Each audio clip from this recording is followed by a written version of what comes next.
Hello, my monstrosities. Hello once again. Today I bring to you my idea as to why Crusher Stampede doesn't get the same results as Invasion Fleet and every now and again Vanguard Onslaught. I was looking at the Meta Monday today, and I saw, once again, Crusher Stampede pulling up good numbers. And I forgot that I also saw that, congrats to Brian Horton, there was another second place with Crusher Stampede. And it really got me to thinking about how I've been trying to, I guess I shouldn't say trying to, inadvertently been quiet about this detachment. Because I think this is the one that doesn't need help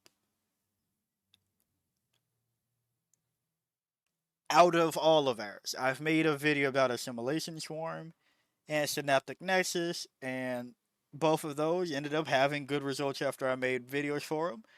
Um, but I keep seeing Crusher Stampede get second and or third, and I have an idea why.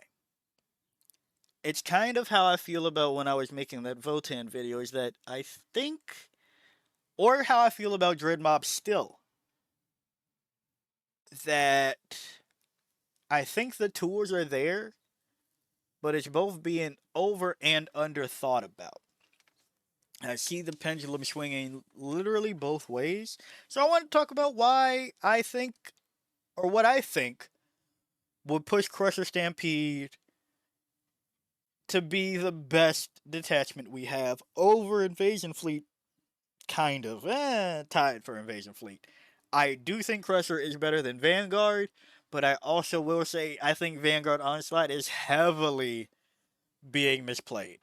Um, a lot of people will tell you that people just figure it out way too quick. But I think that might be another video. Yeah, it's easy to figure out Vanguard Onslaught, but at the same time, we don't have to make it so easy to be figured out. Like, I think you'll understand where I'm going if you watch this one, and maybe I won't make it a second video. But for this one, Crusher Stampede.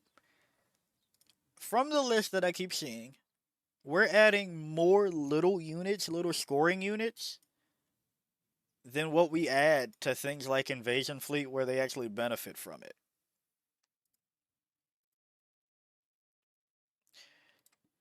That seems to be my biggest why out of this so far. And again, these lists are getting people very far. Like, for fuck's sake, second at Leeds, super major, right? Like, a super major. Getting people very far.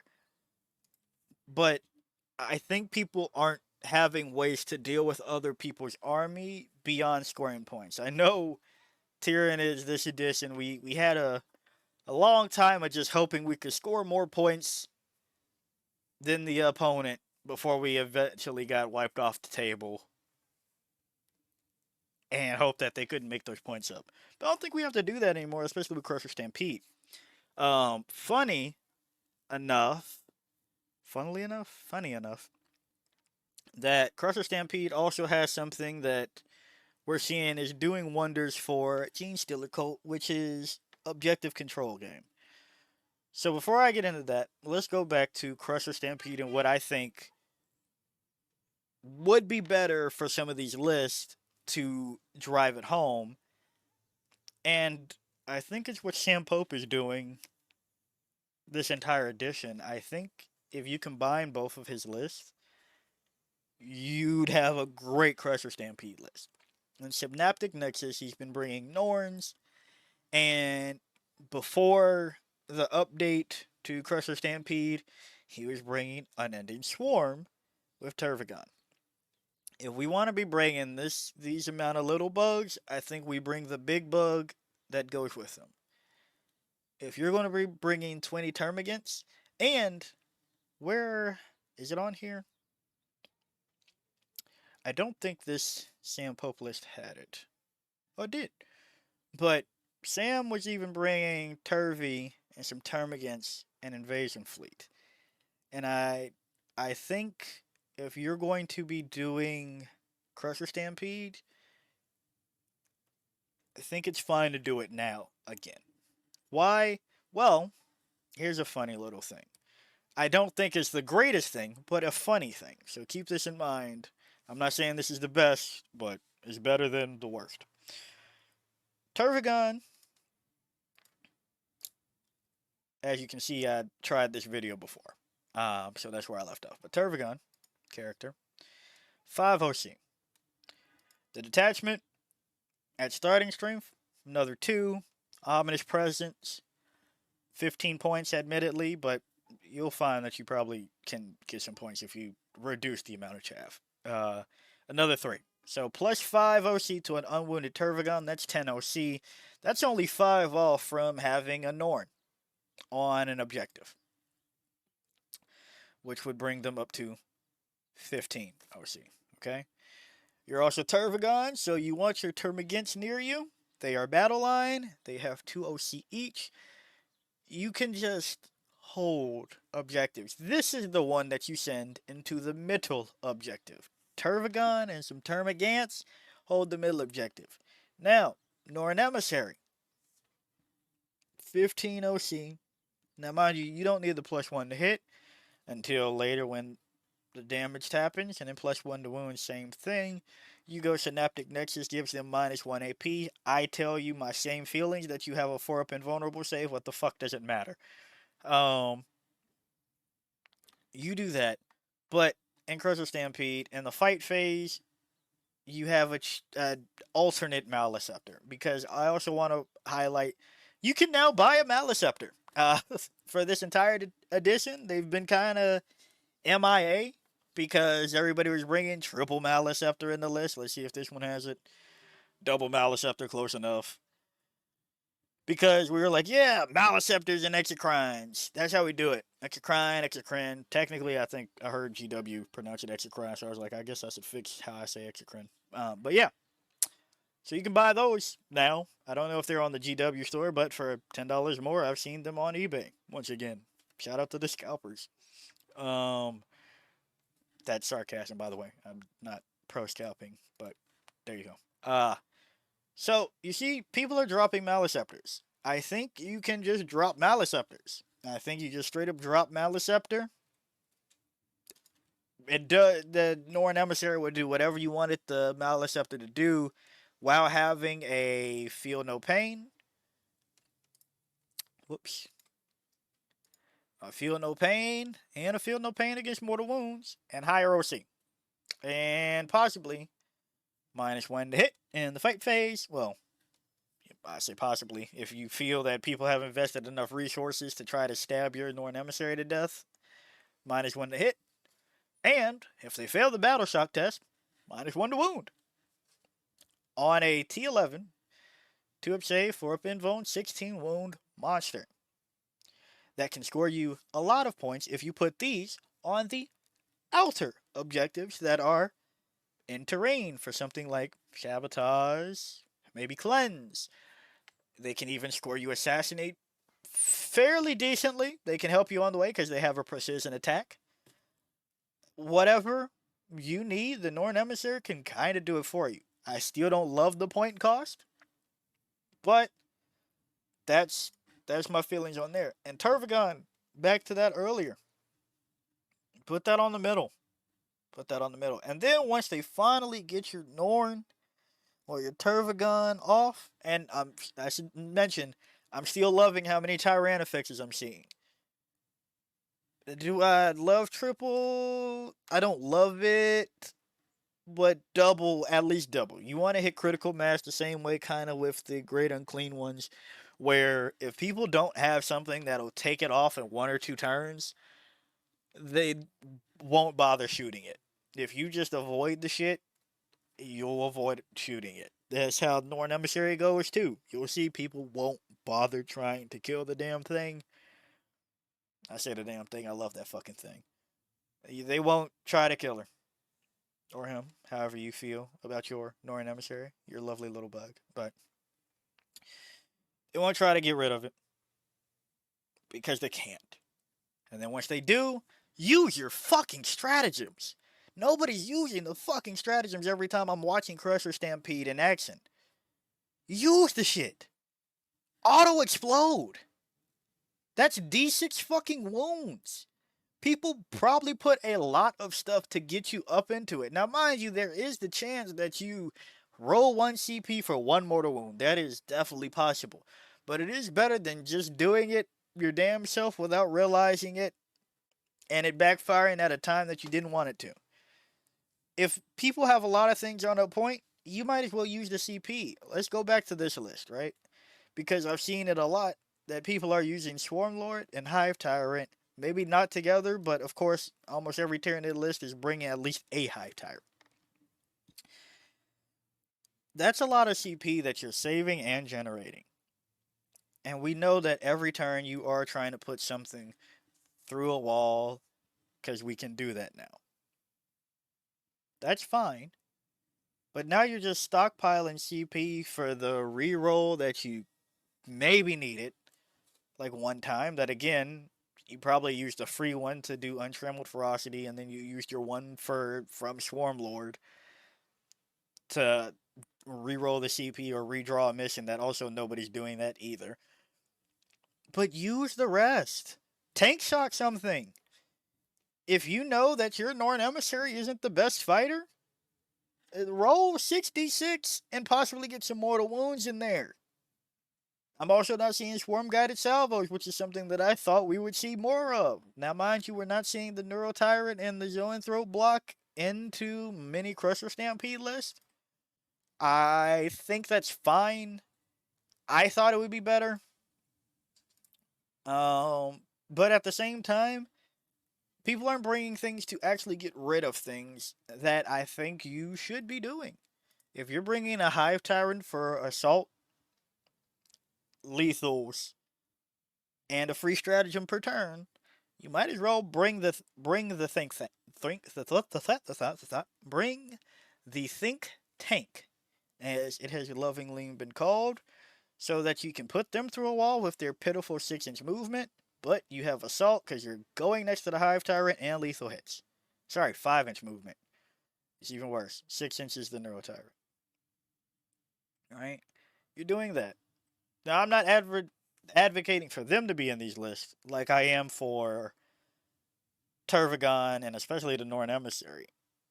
But I think we're bringing too much chaff. I bring up these tabs because in this one, Bugwatch did a nice job of dissecting Sam Pope's list of Synaptic Nexus. So look at those lists because I couldn't find it on here, and I don't have a subscription to BCP to show you. But honestly, sometimes I look at Sam's list and I'm like, why don't you just try that in Crusher? Maybe he has. I don't know. And see what happens. But that's step number one to let's get across the finish line with Crusher Stampede. We're very close. But you'll find that monsters can still do actions and secondaries. Especially if the secondary is something like kill a designated target. It's much better than the lictor. Now, mind you, the lictor does have precision with what 6722, if I remember correctly. Yep, 6 attacks, hitting on 2s, strength 722, and precision. That is fine. That will get you your assassinate likely to get you assassinate, but 6 attacks is also kind of low. And the other thing about using a monster to do it, for Crusher Stampede, you have Rampaging Monstrosities, which will give you reroll hits. If you're bringing a Heart Specs, which again I'm kind of advocating for, it does have a precision attack. Not probably the best one, but once it gets wounded, it'll hit on 2s, and it'll put you a step closer. And a lot of those attacks, yeah, there's a chance that you can get that assassinate without having to do anything. And we still don't have the there's Epic Challenge you can kind of do. Um, get your Hive Tyrant in there. Maybe do it that way. But yeah, I'm not seeing people use the damn stratagems in here. I get it. We love this one, but I'm only seeing people use this one. Tank shock something away. Make it hard for somebody to get your Norn emissary away. Or I'm seeing that Tyrannofexes are getting stuck in battle. Which, yeah, you kind of want to, that's what you want to do. Lock them up, making sure that the Tyrannofex can't really do much because it can't hit back in melee. But make it equally as annoying for your opponent who decided to put a bunch of OC next to your Tyrannofex that they can't get rid of. Maybe they're trying to poke it to death slowly, and if they finally do another D6 explosion. Alright? Tyrannofex, Deadly Demise D6. Do that. That's my take on Crusher Stampede for the most part. I would love to see us incorporate more Norns for more mass, along with the Tyrannofexes. We don't need this many small bugs to do actions, in my opinion. This is, I just keep going to this list because that's the newest one, right? So let me get off of Brian before he looks at this video and it's just like, man, fuck you, right? Like, dude, you can lay the fuck off of me. I'm out here winning, okay? Fuck you. But if you're going to bring Biovores, you'll find Biovores score a lot of your points. Still, does can't do actions with the Spore Mines, but we don't we don't need this many lictors everywhere. We don't. These things can still do things for you. And if you do want to bring that much battle line, at least make it worth it, because this is the detachment where you can't give them a 6-up invuln for a turn because of Synaptic Nexus. Bring them back with Unending Swarm or Assimilation Swarm or Invasion Fleet. Like, you get nothing out of here. Or move them on and off the board and Vanguard Onslaught, right? This is the one where they don't do anything. So bring the monster and Crusher Stampede that will give them something to do. It'll give them lethals. It'll kind of justify you bringing them into this detachment anyway. That's how I feel about that. I also bring these tabs up. So again, look at this one for some good lists that are running Norns and winning. And High Fleet Prometheus, because from what I've seen, is a Crusher Stampede faction expert, faction lover of Crusher Stampede, detachment lover. A lot of opinions on how to run it, more knowledge on Crusher Stampede specifically than me, I would say. So, hopefully Prometheus, from what I've seen, again, don't know them personally, but a good resource for that. Hopefully, we can win an event too over a weekend with the one that has the best win rate by week. Now, overall, I don't think so. I'm pretty sure Invasion Fleet is still winning. But yeah, I don't get it why we love these big monsters, but we're not really loving the big monsters. I do like the inclusion of the Trigon that I said Brian, goodness, because I was saying Trigon and Brian, that Brian brought. Trigon, 3-inch deep strike when people aren't expecting it to give, what's that, 5 OC, right? 6 OC, because it's unwounded. 4, another 2, 6 OC. That can flip an objective that people aren't careful about. So I do like the inclusion of that. Maybe more Trigons, right? Maybe instead of lictors, make it another Trigon somehow, some way. Or maybe, just maybe, make them Molochs. Maybe the 3-inch, a little bit egregious, right? But for those points, you can make it a Moloch. Do some mortal wounds. Get some battle shock test off. You have a 10-inch move. 10-inch move. Let me just show the Moloch to be accurate, right? 10-inch move that can go through walls. Do some mortal wound damage. Do some mortal wound damage. Oh, sorry. You can't auto explode them because they don't have deadly demise. But Do some mortal wound damage here. Maybe some more battle shock tests happen. Now, I should highlight this because people sometimes get confused. This is a separate test. So not if they're battle shocked already. If that battle shock test was failed, then that'll kick in. So worries about that. But maybe flip some objectives because people are taking battle shock tests because you spiked on the Moloch roll. All right, 3 mortal wounds and a battle shock test.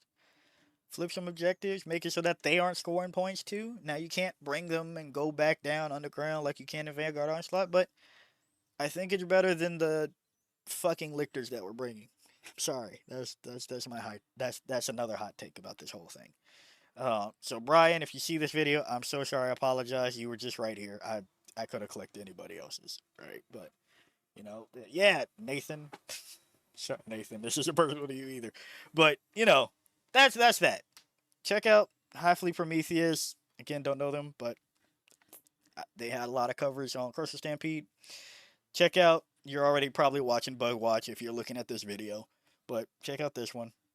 And yeah, let's get Crusher Stampede to be the bride and no longer the bridesmaid. So, if you like the video, like it. Got a comment for me, comment. And until next time, peace out, my monstrosities.